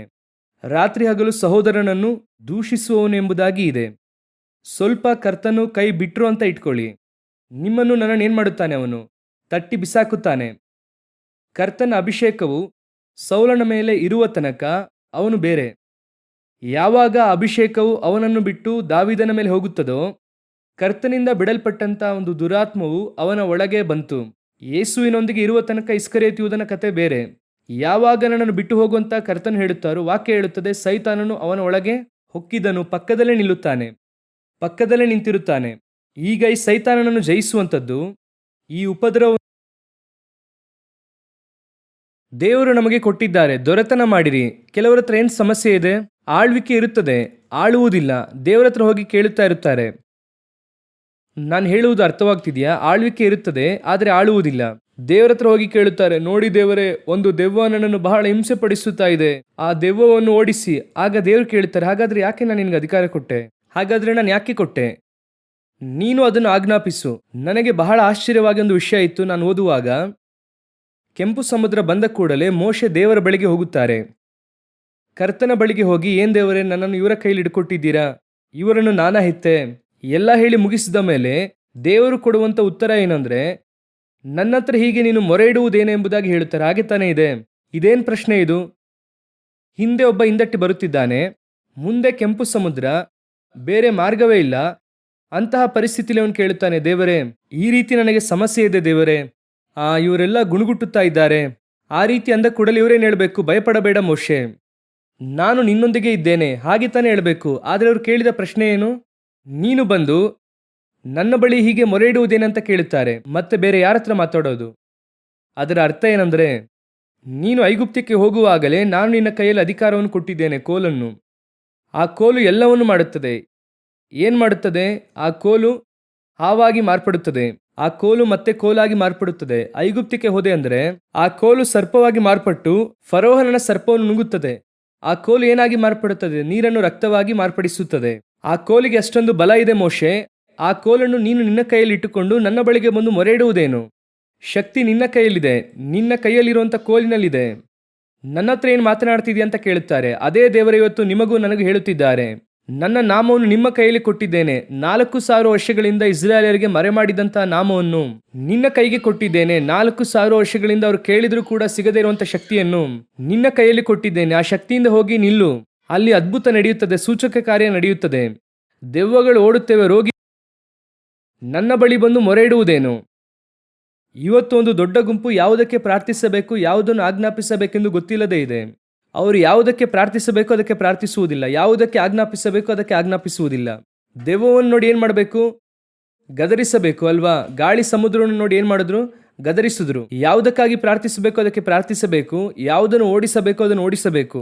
ಯಾರ ಹತ್ರ ಮಾತನಾಡುತ್ತಿದ್ದೀರಾ? ಸೈತಾನನಿಗೆ ಕಟ್ಟಳೆ ಕೊಡಿ, ಕೆಂಪು ಸಮುದ್ರವನ್ನು ವಿಭಾಗಿಸಿರಿ. ದೇವರು ನಿಮ್ಮ ಕೈಯಲ್ಲಿ ಅಧಿಕಾರವನ್ನು ಕೊಟ್ಟಿದ್ದಾರೆ. ಅನೇಕ ಸಮಯದಲ್ಲಿ ನಾವು ಮಾಡುವಂಥ ಮಿಸ್ಟೇಕ್ ಇದೇ ಆಗಿದೆ.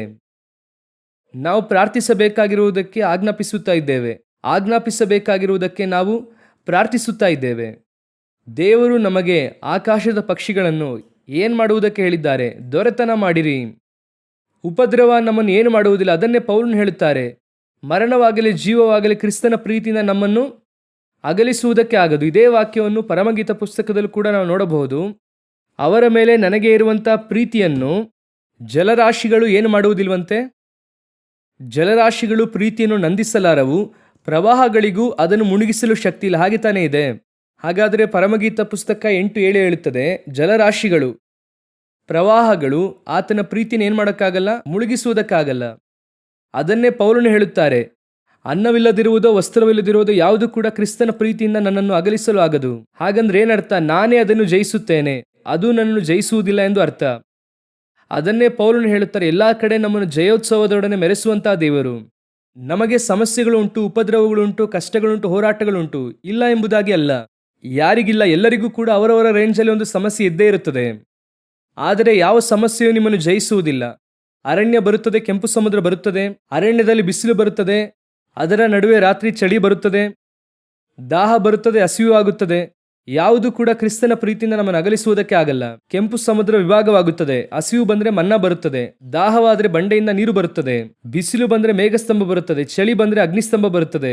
ನಮ್ಮ ಮುಂದೆ ಒಬ್ಬರು ಹೋಗುತ್ತಾ ಇದ್ದಾರೆ. ಅವರು ಎಲ್ಲಾ ದಿನ್ಯಗಳನ್ನು ಸಮ ಮಾಡಿ ಮಾರ್ಗಗಳನ್ನು ತೆರೆಯುವುದಕ್ಕೆ ಅವರು ಶಕ್ತರಾಗಿದ್ದಾರೆ. ನೀವು ನಾನು ದೊರೆತನ ಮಾಡುವುದಕ್ಕಾಗಿ ಹುಟ್ಟಿದ್ದೇವೆ. ಹಾಗೆ ಭಯಪಡುತ್ತಾ ಕೂತುಕೊಂಡು ಏನು ಮಾಡಬೇಕು, ಹೇಗೆ ಮಾಡಬೇಕು, ಅಯ್ಯೋ ಗೊತ್ತಿಲ್ವಲ್ಲ. ದೇವರು ಹೇಳುತ್ತಾರೆ, ಎದ್ದು ನಡೆ. ಇಸಬೆಲಳ ಬಗ್ಗೆ ಮಾತನಾಡಬೇಡ ಇಲ್ಲಿ ಕೂತು. ಇಲ್ಲ, ದೇವರ ಶಿರಚ್ಛೇದನ ಮಾಡಬೇಕಂದಿದ್ದಾರೆ. ಎದ್ದು ನಡೆಯೋ. 2ನೇ ಬಾರಿ ಎಂದು ಇರುತ್ತದೆ. ಅದರ ಅರ್ಥ ಏನು? ನೀನು ಎದ್ದು ನಡೆ. ನೀನು ಬಹಳಷ್ಟು ದೂರ ಪ್ರಯಾಣ ಮಾಡಬೇಕಾಗಿದೆ. ನೀನು ಎದ್ದು ನಡೆ. ಇಲ್ಲೇ ಕೂತುಕೊಂಡು ನನ್ನಿಂದ ಆಗುವುದಿಲ್ಲ, ನನ್ನಿಂದ ಸಾಧ್ಯವಾಗುವುದಿಲ್ಲ, ಅಷ್ಟೇ, ನನ್ನ ಕತೆ ಮುಗಿಯಿತು. ದೇವರು ಹೇಳುತ್ತಾರೆ, ಯಾರು ಹೇಳಿದ್ದು ಹಾಗೆ? ನಾನು ಹೇಳುವ ತನಕ ನೀನು ಮುಗಿಸುವುದಿಲ್ಲ. ನಾನಾಗಿಯೇ ನಿನ್ನನ್ನು ಮುಗಿಸುವುದಕ್ಕೆ ಸಾಧ್ಯ. ಬಿಟ್ಟರೆ ಲೋಕದಲ್ಲಿ ಯಾರು ಕೂಡ ನಿನ್ನನ್ನು ಮುಗಿಸುವುದಕ್ಕಾಗಲ್ಲ. ಕಾರಣ ನಿನ್ನ ಮೇಲೆ ಇಟ್ಟಿರುವಂಥ ಅಭಿಷೇಕವು ಅಂಥದ್ದು, ನಾನು ನಿನಗೆ ಕೊಟ್ಟಿರುವಂಥ ಅಧಿಕಾರವು ಅಂಥದ್ದು. ಸೌಲನನ್ನು ದೇವರ ಅರಸನಾಗಿ ಅಭಿಷೇಕ ಮಾಡಿದ್ದಾರೆ. ಅಷ್ಟೊಂದು ಅಕ್ರಮ ಮಾಡುತ್ತಾನೆ, ಅಷ್ಟೊಂದು ಅನೀತಿ ಮಾಡುತ್ತಾನೆ. ಕರ್ತನು ಅವನನ್ನು ತಳ್ಳುವ ತನಕ ಯಾರಿಂದಲೂ ತಳ್ಳುವುದಕ್ಕೆ ಆಗಲಿಲ್ಲ. ಕರ್ತನು ತಳ್ಳುವ ತನಕ ಯಾರಿಂದಲೂ ತಳ್ಳುವುದಕ್ಕಾಗಲಿಲ್ಲ. ಒಬ್ಬ ಕೆಟ್ಟವನಿಗೆ ದೇವರು ಅಷ್ಟೊಂದು ಸಂರಕ್ಷಣೆ ಕೊಡುತ್ತಾರೆ ಅಂದ್ರೆ, ಹಾಗಾದ್ರೆ ದೇವರು ಕೆಟ್ಟವರಿಗೆ ಸಂರಕ್ಷಣೆ ಕೊಡುತ್ತಾರೆ ಅಂತ ಕೇಳುತ್ತೀರಾ? ಕಾನಾನೊಳಗೆ ಹೋಗುತ್ತಾರೆ. ಒಳಗೆ ಹೋಗುವಾಗ ದೊಡ್ಡ ಪಟ್ಟಣ, ರಾಕ್ಷಸರೆಲ್ಲ ಇದ್ದಾರೆ, ಎಲ್ಲ ಇದ್ದಾರೆ. ಆದರೆ ಯೆಹೋಶುವನು ಹೇಳುತ್ತಾರೆ, ಅವರನ್ನು ಕಾದಂತಹ ನೆರಳು. ಹಾಗಾದ್ರೆ ಇದುವರೆಗೂ ಕಾನಾನ್ಯರನ್ನು ಯಾರ ನೆರಳು ಕಾದಿದೆ? ಕರ್ತನ ನೆರಳು. ಅವರು ರಾಕ್ಷಸರೇನೆ. ಆದರೆ ದೇವಜನರು ಬರುವ ತನಕ ಅವರನ್ನು ಸಂರಕ್ಷಿಸಿದ್ಯಾರು? ಕರ್ತನು. ಅದೇ ದೇವರು ನಿಮಗೂ ಹೇಳುತ್ತಿದ್ದಾರೆ. ಒಬ್ಬ ದುರ್ಮಾರ್ಗನನ್ನೇ ಸಾಯುವುದಕ್ಕೆ ದೇವರು ಅನುಮತಿ ಕೊಡುತ್ತಿಲ್ಲ. ಅವನ ಸಾವಿನಲ್ಲೂ ಕೂಡ ದೇವರು ಬೇಸರಗೊಳ್ಳುತ್ತಾರೆ. ಅಂದ್ರೆ ನೀನು ಕರ್ತನಿಂದ ಅಭಿಷೇಕಿಸಲ್ಪಟ್ಟವನು. ನಿನ್ನ ಮೇಲೆ ಇರುವಂತ ಅಭಿಷೇಕವು ಅಂತಹದ್ದು. ನಿನ್ನನ್ನು ಕಳುಹಿಸುತ್ತಾ ಇರುವಂತದ್ದು ಕರ್ತನು. ಅವರು ನಿನ್ನ ಮೇಲೆ ಇಟ್ಟಿರುವಂತ ಅಭಿಷೇಕ ದೊಡ್ಡದು. ಅಭಿಷೇಕಕ್ಕೆ ಇನ್ನೊಂದು ಹೆಸರೇನು? ಕಿರೀಟ. ಕಿರೀಟ ಅಂದ್ರೆ ಏನು? ಅಥಾರಿಟಿ, ಆಳ್ವಿಕೆ. ಕಿರೀಟವನ್ನು ಸೊಲೊಮೋನನಿಗೆ ಇಟ್ಟಾಯ್ತಂದ್ರೆ ಅವನ ಅರಸನು. ಆ ಅಥಾರಿಟಿ ಅವನ ತಲೆ ಮೇಲೆ ಇಟ್ಟಾಯ್ತಂದ್ರೆ ನಿನ್ನ ಅಭಿಷೇಕಕ್ಕೆ ಅಂತಹ ಅಥಾರಿಟಿ ಇದೆ ಎಂದು ಅರ್ಥ. ಎಜೆಬೇಲನನ್ನು ಕಂಡು ಭಯಪಡಬಾರದು. ಎಜೆಬೇಲಳೆ ನಿನ್ನನ್ನು ಕಂಡು ಭಯಪಡಬೇಕು. ಇಲ್ಲ ರೀ, ಎಲಿಯನ ಹತ್ರ ಕೆಲವು ಕಾರ್ಯ ಇದೆ. ಅದು ಎಲಿಯನಿಗೂ ದೇವರಿಗಿರುವಂಥ ಸಮಸ್ಯೆ. ಎಜೆಬೇಲಳಿಗೇನು ಸಮಸ್ಯೆ? ಎಜೆಬೇಲಳು ಯಾರಂದ್ರೆ ಕರ್ತನ ವೈರಿ. ದೇವರು ಯಾವತ್ತೂ ವೈರಿಯ ಕೈಯಲ್ಲಿ ನಮ್ಮನ್ನು ಒಪ್ಪಿಸುವುದಿಲ್ಲ. ಯಾವಾಗ ಒಪ್ಪಿಸುತ್ತಾರೆ ಗೊತ್ತಾ? ನೀನು ಬಹಳ ಉದ್ದಟತನದಿಂದ ಪಾಪ ಮಾಡುವಾಗ.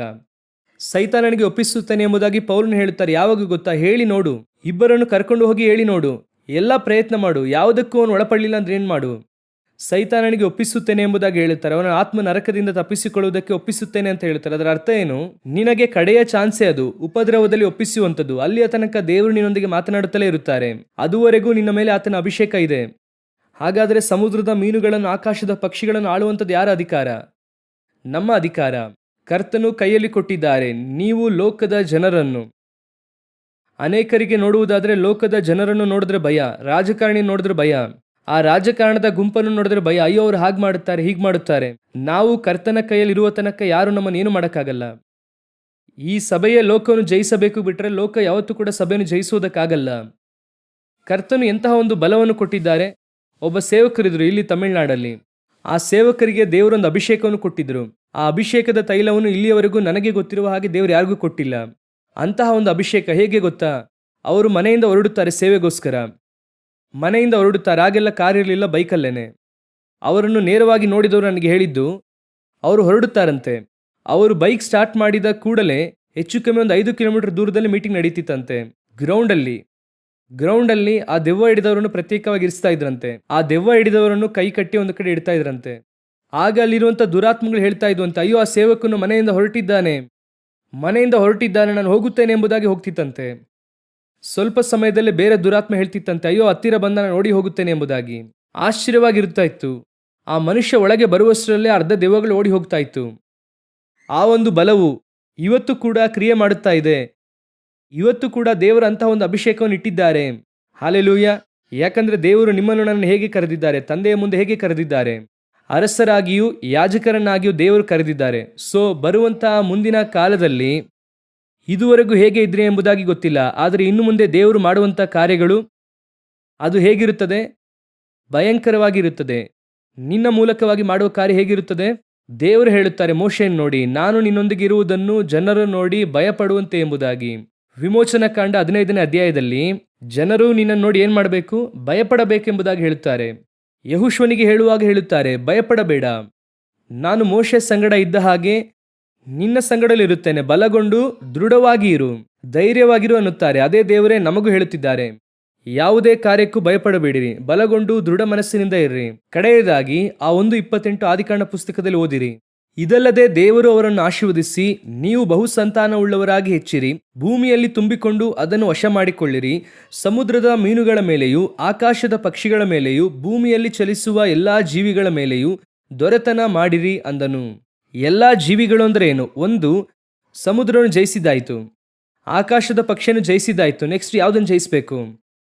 ಭೂಮಿಯನ್ನು ಜಯಿಸಬೇಕು. ಭೂಮಿಯಲ್ಲಿ 2 ವಿಧವಾದಂಥ ಪ್ರಾಣಿಗಳಿದೆ, ಓದಿರಿ.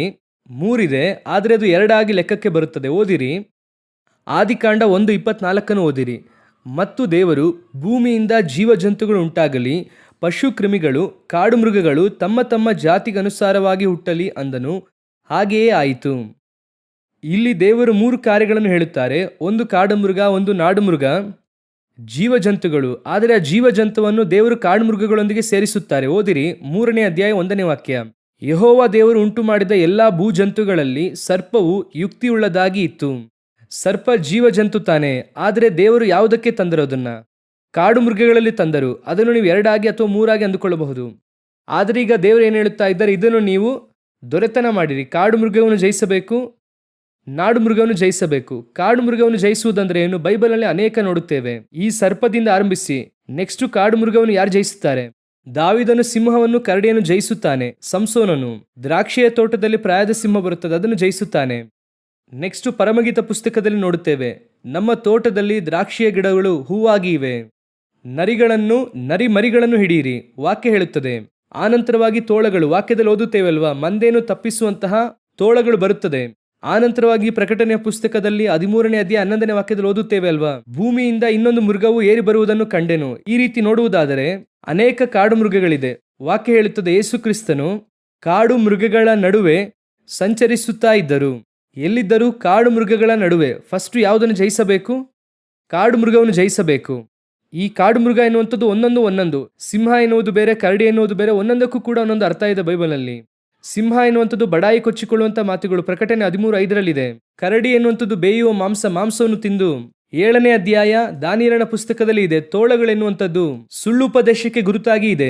ಇದೆಲ್ಲವನ್ನು ಜಯಿಸಬೇಕು. ಇದುವೇ ಕಾಡು ಮೃಗ. ಇದನ್ನು ದಾಟಿ ನಾಡು ಮೃಗ ಇದೆ. ನಾಡು ಮೃಗ ಅಂದ್ರೆ ಏನು? ಕಾಡು ಮೃಗ ಎನ್ನುವಂಥದ್ದು ಹೊರಗೆ ಇದೆ, ಸಭೆಯಿಂದ ಹೊರಗೆ.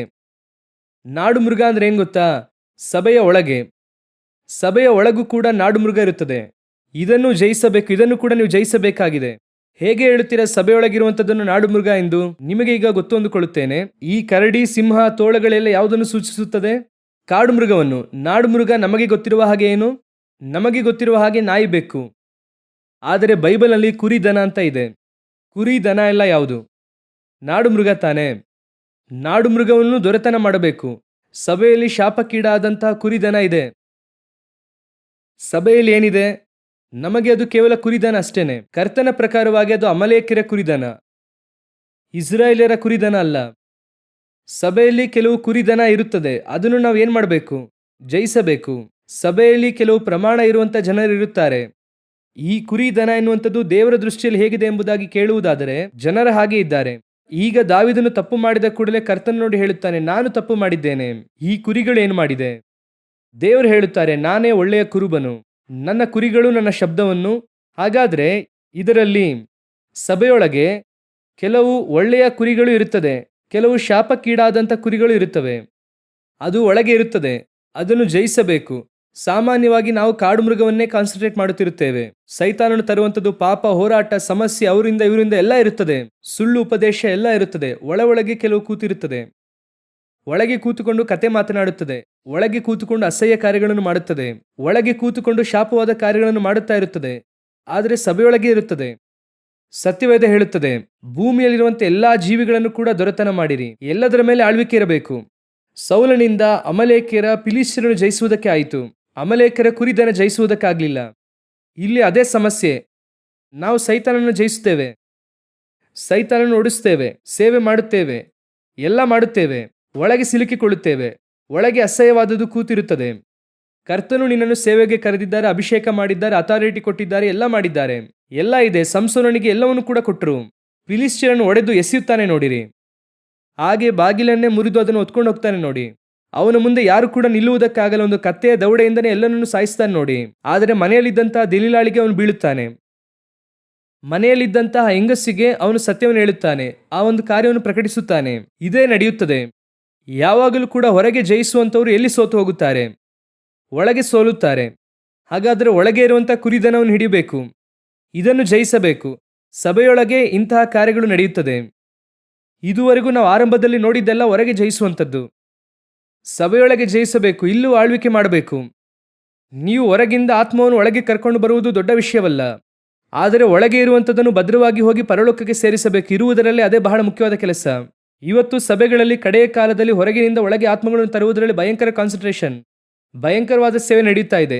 ಆದ್ದರಿಂದಲೇ ದೇವರು ಏನ್ ಮಾಡುತ್ತಾರೆ ಅಂದ್ರೆ, ಪೇತ್ರನನ್ನು ದೇವರು ಮೀನು ಹಿಡಿಯುವುದಕ್ಕೆ ಕರೆಯುತ್ತಾರೆ ಅಲ್ವಾ? ಲೂಕನ ಬರೆದ ಸುವಾರ್ತೆ 5ನೇ ಅಧ್ಯಾಯದಲ್ಲಿ ಅವನು ಹಿಡಿದ ಕೂಡಲೇ ಇವುಗಳನ್ನು ಬಿಡು, ನಾನು ನಿನ್ನನ್ನು ಮನುಷ್ಯರನ್ನು ಹಿಡಿಯುವವರನ್ನಾಗಿ ಮಾರ್ಪಡಿಸುತ್ತೇನೆ ಎಂದು ಹೇಳಿ ಅವರು ಹಾಗೆ ಮುಂದೆ ನಡೆಯುತ್ತಾ ತಮ್ಮ ತಂದೆಯೊಂದಿಗೆ ಕೂತು ಬಲೆಯನ್ನು ಸರಿ ಮಾಡುತ್ತಾ ಇದ್ದಂತಹ ಜಬದಾಯನ ಮಕ್ಕಳನ್ನು ಕರೆದು ನನ್ನ ಹಿಂಬಾಲಿಸಿ ಬಾ ಎಂಬುದಾಗಿ ಹೇಳುತ್ತಾರೆ. ಅದರ ಅರ್ಥ ಏನಂದ್ರೆ, ಮೀನು ಹಿಡಿಯುವುದು ಒಂದು, ಅದೇ ರೀತಿ ಬಲೆಯನ್ನು ಸರಿಪಡಿಸಬೇಕು.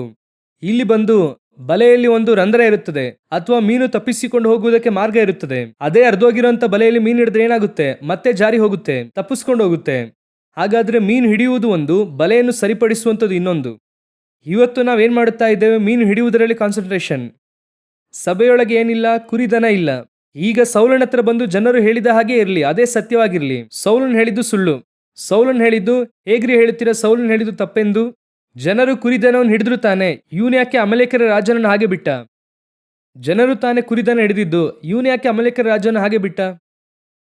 ಸಮುವೇಲನು ಬಂದ ನಂತರವಾಗಿ ಆ ರಾಜನನ್ನು ಕತ್ತರಿಸುತ್ತಾನೆ. ನೀವು ಚೆನ್ನಾಗಿ ಗಮನಿಸುವುದಾದರೆ ಆ ಅಮಲೇಕರ ಅರಸನ ಎಲ್ಲಿ ಎಂದು ಕೇಳುತ್ತಾರೆ, ಕರ್ಕೊಂಡು ಬರುತ್ತಾರೆ. ಸಮುವೇಲನೇ ಅವನನ್ನು ಕತ್ತರಿಸುತ್ತಾರೆ. ಹಾಗಾದ್ರೆ ಅಮಲೇಕರ ಅರಸನನ್ನು ಕೂಡ ಅವನು ಬಿಟ್ಟಿದ್ದಾನೆ. ಹಾಗಾದ್ರೆ ಜನರಿಗೋಸ್ಕರ ಅಲ್ಲ. ಈ ತಪ್ಪು ಮಾಡಿದ್ದು ಯಾರು? ಸೌಲನು. ಇವತ್ತು ಅನೇಕ ಸಮಯದಲ್ಲಿ ಏನ್ ಹೇಳುತ್ತಾ ಇದ್ದಾರೆ? ಸಭೆಯ ಒಳಗೆ ಜನರೇರಿ ಹಾಗೆ ಮಾಡಿದ್ದು, ಜನರಿಂದಲೇ ಹಾಗೆ ಆಯಿತು. ಸಭೆಯನ್ನು ನಡೆಸುವಂಥವರು, ಸೇವೆಯನ್ನು ಮಾಡುವಂಥವರು, ಸಭೆ ಮೇಲೆ ಸೇವೆ ಮೇಲೆ ಅಧಿಕಾರ ಇರಬೇಕು. ಒಳಗೆ ಕುರಿ ದನ ಶಾಪಕ್ಕೀಡಾದಂಥದ್ದಿದ್ರೆ ಅದನ್ನು ಖಂಡಿಸಬೇಕು, ಕತ್ತರಿಸಿ ಹಾಕಬೇಕು, ಸತ್ಯವನ್ನು ಸತ್ಯ ಎಂದು ಹೇಳಬೇಕು. ಹೀಗೆ ಇದ್ರೇನೆ ಇರು ಎಂಬುದಾಗಿ ಹೇಳಬೇಕು. ಕರ್ತನು ಹೇಳುತ್ತಾರೆ, ಒಳಗೆ ಕರ್ತನು ದೇವರಾಗಿದ್ದರೆ ಕರ್ತನ ಬಳಿಗೆ ಬನ್ನಿ, ಬಾಳನು ದೇವರಾಗಿದ್ದರೆ ಬಾಳನ ಬಳಿಗೆ ಹೋಗಿ. ಎಲ್ಲೋ ಇದ್ದರೆ ನೀನು ಪರಲೋಕಕ್ಕೆ ಹೋಗುವುದಕ್ಕಾಗಲ್ಲ ಅಂತಾನೆ ದೇವರು ಸಭೆಗೆ ಕರ್ಕೊಂಡು ಬಂದಿದ್ದು. ಸಭೆಯಲ್ಲೂ ಕೂಡ ನೀನು ಅದನ್ನೇ ಎದುರು ನೋಡಿದೆ ಅಂದ್ರೆ ಸಭೆ ಹೊರತುಪಡಿಸಿ ಪರಲೋಕಕ್ಕೆ ಬೇರೆ ಮಾರ್ಗ ಇಲ್ಲ. ಇಲ್ಲಿ ಶಾಪಕ್ಕೀಡಾದದಕ್ಕೆ ಅವಕಾಶ ಇಲ್ಲ. ಒಂದೇ ಒಂದು ವಿಗ್ರಹ ರಾಹೇಲಳ ಗುಡಾರದಲ್ಲಿತ್ತು. ರಾಹೇಲಳು ಬೆತ್ಲೆಹೇಮಿಗೆ ಹೋಗದೆ ಮಾರ್ಗದಲ್ಲಿಯೇ ಸತ್ತು ಹೋದಳು. ಲೇಯಳ ಗುಡಾರವು ಖಾಲಿಯಾಗಿತ್ತು, ಅದರಲ್ಲಿ ಏನೂ ಇರಲಿಲ್ಲ. ಲೇಯಾಳು ರೆಬೇಕಾಳ ಸಮಾಧಿಯ ತನಕ ಹೋದಳು ಎಂಬುದಾಗಿ ವಾಕ್ಯ ಹೇಳುತ್ತದೆ. ಕಡೆಯ ತನಕ, ಅಂತ್ಯದ ತನಕ ಓಡಿ ಮುಗಿಸಬೇಕು ಅಂದ್ರೆ ಒಳಗೆ ಶಾಪಕ್ಕೀಡಾದದ್ದು ಇರಬಾರದು. ಆದ್ದರಿಂದ ದೇವರು ಹೇಳುತ್ತಾರೆ, ಸುಳ್ಳಾದದ್ದು, ಅಸಹ್ಯವಾದದ್ದು, ಕೆಡುಕಾದಂಥದ್ದೊಂದು ಕೂಡ ಅದರ ಒಳಗೆ ಪ್ರವೇಶಿಸುವುದಿಲ್ಲ ಎಂದು. ಹಾಗಾದರೆ ಸಭೆ ಕ್ಲಿಯರ್ ಆಗಿರಬೇಕು. ಒಂದು ವೇಳೆ ಯಾಕೋಬನಿಗೆ ತಿಳಿಯದೆ ರಾಹೇಲನ್ನು ಇಟ್ಕೊಳ್ಬೋದು. ಒಂದು ವೇಳೆ ನಿಮ್ಮ ಪಾಸ್ಟಿಗೆ ಗೊತ್ತಿಲ್ಲ, ಸೇವೆಯಲ್ಲಿ ಇರುವವರಿಗೆ ಗೊತ್ತಿಲ್ಲ, ನೀನು ಒಳಗೆ ಅಕ್ರಮಗಳನ್ನು ಮಾಡುತ್ತಾ ಇರಬಹುದು. ದೇವರು ಹೇಳುತ್ತಿದ್ದಾರೆ, ಅಧಿಕಾರ ಕೊಟ್ಟಂತ ದೇವರು ಹೇಳುತ್ತಿದ್ದಾರೆ, ಸೌಲನನ್ನು ಅಭಿಷೇಕ ಮಾಡಿದಂತ ದೇವರು ಹೇಳುತ್ತಿದ್ದಾರೆ, ನಿನಗೆ ಅಥಾರಿಟಿ ಕೊಟ್ಟಂತ ದೇವರು ಹೇಳುತ್ತಾ ಇದ್ದಾರೆ. ದೇವರಿಗೆ ಇಷ್ಟವಿಲ್ಲದೆ ಇರುವಂತಹ ಕಾರ್ಯವನ್ನು ಮಾಡುತ್ತಲೇ ಇದ್ದೆ ಅಂದ್ರೆ ದೇವರು ಒಂದು ದಿನ ತಳ್ಳಿ ಬಿಡುತ್ತಾರೆ. ನೀನು ದೊರೆತನ ಮಾಡುವುದಕ್ಕಾಗಿ ಕರೆಯಲ್ಪಟ್ಟವನು, ನೀನು ಕೆಳಗೆ ಬೀಳುವುದಕ್ಕಾಗಿ ಕರೆಯಲ್ಪಟ್ಟವನಲ್ಲ. ಇವತ್ತೊಂದು ಗುಂಪು ಹಾಗೆ ಹೋಗುತ್ತಾ ಇದೆ.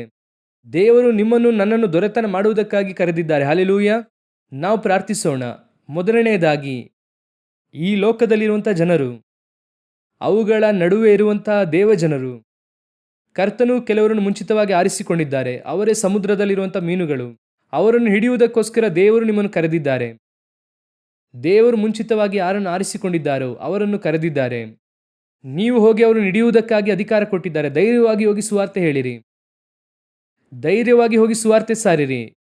ಈ ಭೂಮಿಗೆ ರಾಜನಾಗಿರುವಂತೆ ಯೇಸು ಕ್ರಿಸ್ತನು ಹೇಳುತ್ತಿದ್ದಾರೆ, ನಾನು ನಿನ್ನನ್ನು ಅರಸನಾಗಿ ಯಾಜಕನಾಗಿ ಅಭಿಷೇಕ ಮಾಡಿದ್ದೇನೆ. ನಿನ್ನ ಅಥಾರಿಟಿ ನಿನಗೆ ಗೊತ್ತಿರಬೇಕು, ನಿನ್ನ ಅಧಿಕಾರವು ನಿನಗೆ ಗೊತ್ತಿರಬೇಕು. ನೀನು ವಿಶ್ವಾಸಿಗಳಿಗೆ ಖಂಡಿಸಿ ಹೇಳುವಾಗ ವ್ಯಾಧಿಯೋ ದೆವ್ವಗಳೋ ಓಡಬೇಕು, ಓಡುತ್ತದೆ. ಅದೇ ಕರ್ತನು ಕೊಟ್ಟಂತ ಅಧಿಕಾರ. ದೊರೆತನ ಮಾಡಿರಿ. ಆಕಾಶದ ಪಕ್ಷಿಗಳನ್ನು, ಉಪದ್ರವ ಪಡಿಸುವಂಥವರನ್ನು, ಫರೋಹನನ ಸೈನ್ಯವನ್ನು ನಿರ್ಮೂಲ ಮಾಡುವುದಕ್ಕಾಗಿ ದೇವರು ನಿಮ್ಮನ್ನು ಇಟ್ಟಿದ್ದಾರೆ. ಅದು ನಿಮ್ಮನ್ನು ಹಿಂದಟ್ಟಿ ಬರುತ್ತದೆ. ಕೆಲವು ಸಮಯದಲ್ಲಿ ಹಿಂದಟ್ಟಿ ಬರುತ್ತದೆ, ಕೆಲವು ಸಮಯದಲ್ಲಿ ದಾಸತ್ವಕ್ಕೆ ಒಳಪಡಿಸುತ್ತದೆ, ಕೆಲವು ಸಮಯದಲ್ಲಿ ನಿಮ್ಮನ್ನು ಬಿಡುವುದಿಲ್ಲ ಎಂದು ಹೇಳುತ್ತದೆ. ದೇವರು ಹೇಳುತ್ತಿದ್ದಾರೆ, ಯಜ್ಞದ ಕುರಿಯಾದ ತನ್ನ ರಕ್ತವನ್ನು ಹಚ್ಚು, ಯೇಸು ಕ್ರಿಸ್ತನ ನಾಮವನ್ನು ಹೇಳು. ನಿನ್ನನ್ನು ತಡೆಯುವುದಕ್ಕೆ ಬರುವವರ ಚೊಚ್ಚಲ ಮಕ್ಕಳು ಸಂಹಾರವಾಗುತ್ತವೆ. ಫರೋಹನನ್ನು ಅಳಿದು ಹೋಗುತ್ತಾನೆ. ನಿನ್ನನ್ನು ಹಿಂದಟ್ಟಿ ಬರುವಂಥ ಸೈನ್ಯವು ನಿರ್ಮೂಲವಾಗುತ್ತದೆ. ನೀನೋ ಕೆಂಪು ಸಮುದ್ರವನ್ನು ವಿಭಾಗಿಸಿ ಅದೇ ಮಾರ್ಗವಾಗಿ ಹಾಡುತ್ತಾ ಹೋಗುವವನಾಗಿ, ಆಶೀರ್ವಾದವಾಗಿರುವವನಾಗಿ ದೇವರು ಮಾರ್ಪಡಿಸುತ್ತಾರೆ. ಕರ್ತನು ನಿಮಗೆ ಅಧಿಕಾರವನ್ನು ಕೊಟ್ಟಿದ್ದಾರೆ. ಕರ್ತನ ಅಭಿಷೇಕದ ತೈಲವು ನಿಮ್ಮ ಮೇಲೆ ಇದೆ. ಅಭಿಷೇಕ ತೈಲ ಎನ್ನುವಂಥ ಕಿರೀಟ ನಿಮ್ಮ ಮೇಲೆ ಇದೆ. ಇನ್ನೂ ಸಾವಕಾಶವಿಲ್ಲ. ಧೈರ್ಯವಾಗಿ ಎದ್ದು ಹೊರಡಿರಿ. ಯಾವುದಕ್ಕಾಗಿ ಹೆದರಬೇಡಿರಿ. ಅವರು ಹಾಗೆ ಹೇಳ್ತಾರೆ, ಇವರು ಹೀಗೆ ಹೇಳ್ತಾರೆ, ಯಾರ ಕುರಿತಾಗಿಯೂ ಕೂಡ ಚಿಂತಿಸಬೇಡಿರಿ. ಮೂರನೆಯದಾಗಿ, ಭೂಮಿಯಲ್ಲಿ ಚಲಿಸುವ ಕಾಡು ಮೃಗ, ನಾಡು ಮೃಗ ಎಲ್ಲವನ್ನು ದೊರೆತನ ಮಾಡಬೇಕು. ಸಭೆಗೆ ಹೊರಗಿರುವಂಥದ್ದನ್ನು, ಒಳಗಿರುವಂಥದ್ದನ್ನು ಎಲ್ಲವನ್ನು ಆಳಬೇಕು.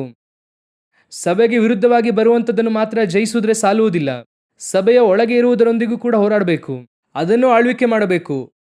ಒಳ್ಳೆಯ ವಿಶ್ವಾಸಿ, ಶ್ರೀಮಂತ ವಿಶ್ವಾಸಿ, ಬಹಳ ದಿನದ ವಿಶ್ವಾಸಿ ಎಂಬುದಾಗಿ ನೋಡಬಾರದು. ಸತ್ಯ ಅಂದರೆ ಸತ್ಯ ಅಷ್ಟೇನೆ. ಎಷ್ಟೇ ವರ್ಷ ಸೇವೆ ಮಾಡಿದಂಥ ಏಲಿ ಇದ್ದರೂ ಕೂಡ ತಪ್ಪು ಅಂದರೆ ಸಮೂಹವನ್ನು ತಪ್ಪು ಅಂತ ಹೇಳಬೇಕು. ನೀನು ಬಿದ್ದು ಹೋಗುತ್ತೀಯಾ? ದೇವರು ನಿನ್ನನ್ನು ಅಭಿಷೇಕ ಮಾಡಿದ್ದಾರೆ.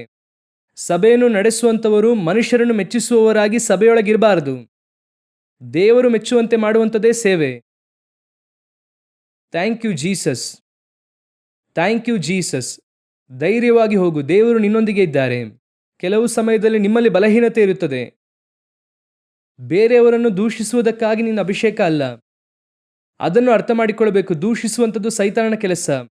ನಿನ್ನ ಅಭಿಷೇಕ ದೆವ್ವವನ್ನು ಓಡಿಸುವುದಕ್ಕೆ, ಸೈತಾನನ ಯೂಸ್ ಮಾಡುವಂಥ ಜನರನ್ನು ಜಯಿಸುವುದಕ್ಕೆ, ಖಂಡಿಸಿ ಗದರಿಸುವುದಕ್ಕೆ, ಇನ್ನೊಬ್ಬರನ್ನು ದೂಷಿಸಿ ಸಾಯಿಸುವುದಕ್ಕಾಗಿ ಅಲ್ಲ. ಒಪ್ಪಿಸಿಕೊಡೋಣ ದೇವರ ಸಮ್ಮುಖದಲ್ಲಿ. ದೇವರ ಬಳಿಯಲ್ಲಿ, ದೇವರ ನಿಮ್ಮ ಕೃಪೆಯುಳ್ಳ ಕರೆದ ಕೆಳಗೆ ತಗ್ಗಿಸಿಕೊಳ್ಳುತ್ತೇವೆ ಅಪ್ಪ. ನೀವು ಕೊಟ್ಟಂಥ ಅಧಿಕಾರವನ್ನು, ಅರಸರಾಗಿ ಯಾಜಕರಾಗಿ ಕೊಟ್ಟಂಥ ಅಭಿಷೇಕವನ್ನು ಕಡೆಯ ತನಕ ನಾನು ಅದನ್ನು ಭದ್ರವಾಗಿ ನೋಡಿಕೊಳ್ಳಬೇಕಲ್ಲ.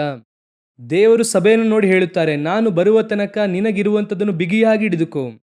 ನಿನ್ನ ಮೇಲೆ ಅಭಿಷೇಕ ತೈಲ ಎನ್ನುವಂಥ ಕಿರೀಟ ಇದೆಯಲ್ಲ, ನಾನು ಬರುವ ತನಕ ಅದನ್ನು ಬಿಗಿಯಾಗಿ ಹಿಡಿದುಕೋ. Thank you Jesus. ಒಳ್ಳೆಯ ತಂದೆಯೇ, ಸರ್ವಶಕ್ತನಾದ ದೇವರೇ, ಸಭೆಗೆ ನೀವು ಕೊಟ್ಟಂಥ ವಾಕ್ಯಕ್ಕಾಗಿ ಸ್ತೋತ್ರ.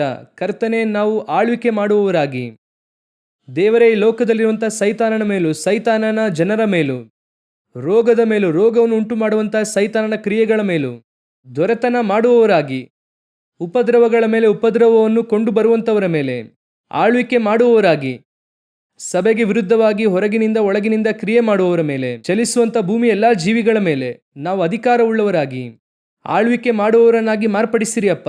ನಮ್ಮೊಳಗೆ ಆ ಒಂದು ಭಾವನೆ ಬರಲಿ. ಆ ಅಧಿಕಾರ, ಅಥಾರಿಟಿ ನಮ್ಮ ಮೇಲೆ ಬರಲಿ. ನಮ್ಮಲ್ಲಿರುವಂಥ ಭಯವೆಲ್ಲವೂ ಕೂಡ ನೀಗಲಿ.